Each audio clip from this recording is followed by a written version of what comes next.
And I was sat with a family office yesterday at lunch, and the guy who leads it, he's a good friend, and he was saying, he's slowly been buying more and more Bitcoin. We've got to know each other over the last 2 years, and he's buying more and more Bitcoin for the family office. But he's like, oh well, look, Rich, should I?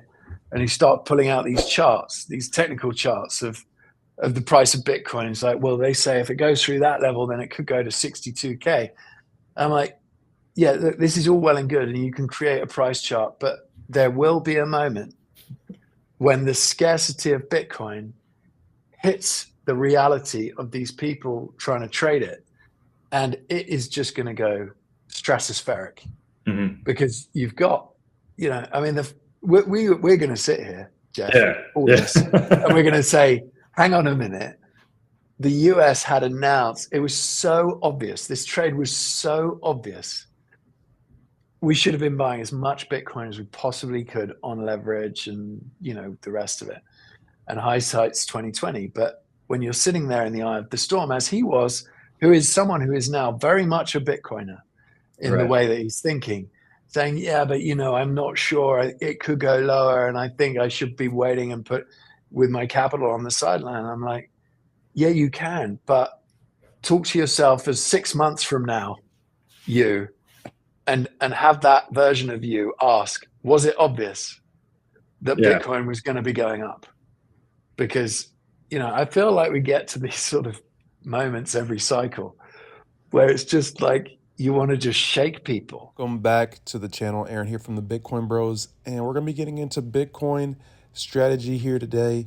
And as you can see, these are the top 15 companies that have assets on their balance sheet, and you can see strategies coming in at number 14 here, and they're up there with trillion-dollar market cap companies.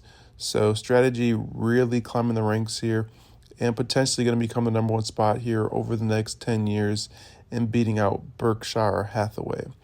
And getting into an update here on where MicroStrategy ranks on the top US companies. It's up 12 spots today at 130, making a big move up 7%. We're back above 280 there. And if you check out the open here today, MSTR was open while a lot of other companies were down when the market very first opened. Obviously, you can see things have changed here a bit, but MSTR climbing the ranks here. And I have a clip here. Today's video will have a clip at the end as well. But I have a clip here from Punter Jeff talking about the MSTR strategy S&P 500 inclusion. I want you guys to check this out. This is going to be big for MSTR and could really raise the price very quickly. Let's go ahead and check out this clip here, and I'll be right back. But there's also another catalyst of the S&P 500, which can be incredibly accretive because there's significantly more buying and demand pressure on the underlying common stock equity that would come into play. As I've talked about and discussed in the past, the S&P 500, MSTR currently doesn't qualify.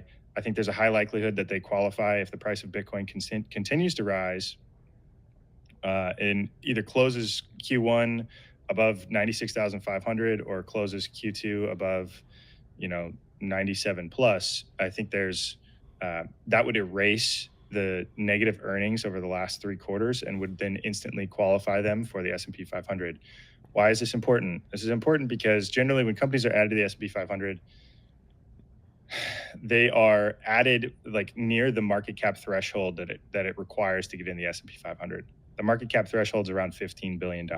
So most companies, when they get included, they start small and they get included around $15 billion or $20 billion if they've got positive earnings. Now, there are some instances where companies don't have positive earnings and there's this delay before they get added to the S&P 500. And that's what's happened with strategy. It's what also happened with Tesla back in 2021 or 2021. Just I mix it up. I think it's 2020.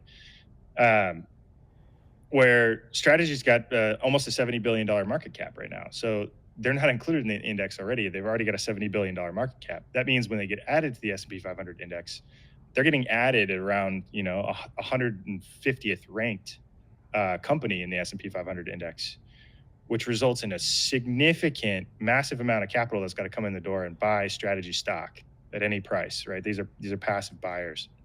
As we saw with QQQ, I think that was front run pretty significantly in November before the final announcement was made in December. And I think we could see a similar situation with potential S&P 500 front running here in the future. I don't think S&P 500 is priced in. The historical earnings have been negative for so long. I think the market is generally largely asleep to this. You can't price it in because there's this committee component, right? The S&P 500 committee has to approve of MSTR getting in. For some historical context, the S&P 500 committee didn't let Tesla in the very first quarter that they qualified. And because they delayed 1 quarter to add Tesla, and then everybody started front running it, right? The market cap of the company went from 300 billion to 700 billion in like 2 or 3 months. And it was just a massive increase in market cap. And then from there, when they got added, I think it went up to 1.2 billion, something like that, or 1.2 trillion. Sorry, it was a meteoric rise. It was absolutely front run. Everybody was watching where their earnings went from negative to positive, and that's when the market started front running Tesla getting included in the S&P 500. So as you can see, S&P 500 inclusion could be coming very soon for strategy. And right now we're trading at 276, a lot of volatility. As of right now, we got it as high as around 283. You guys need a place to buy MSTR. You can do that on MooMoo. The link for that will be in the description and comment section below. They have some free stocks that you can take advantage of. So make sure to check that out if you guys haven't already. Let's go ahead and get into some Bitcoin news here. You can see Boya Interactive, they increased their Bitcoin holder to 3,350 Bitcoin. They acquired 100 more BTC at around 79,500. So they bought the dip there. You have Jasmine International Public Company increasing their holder to 506. They added 173 more BTC there. You have BitMax, a South Korean company, is now the second company to join the HODL top 70. They bought 50 Bitcoin. Really good to see there. More and more companies around the world starting to accumulate Bitcoin.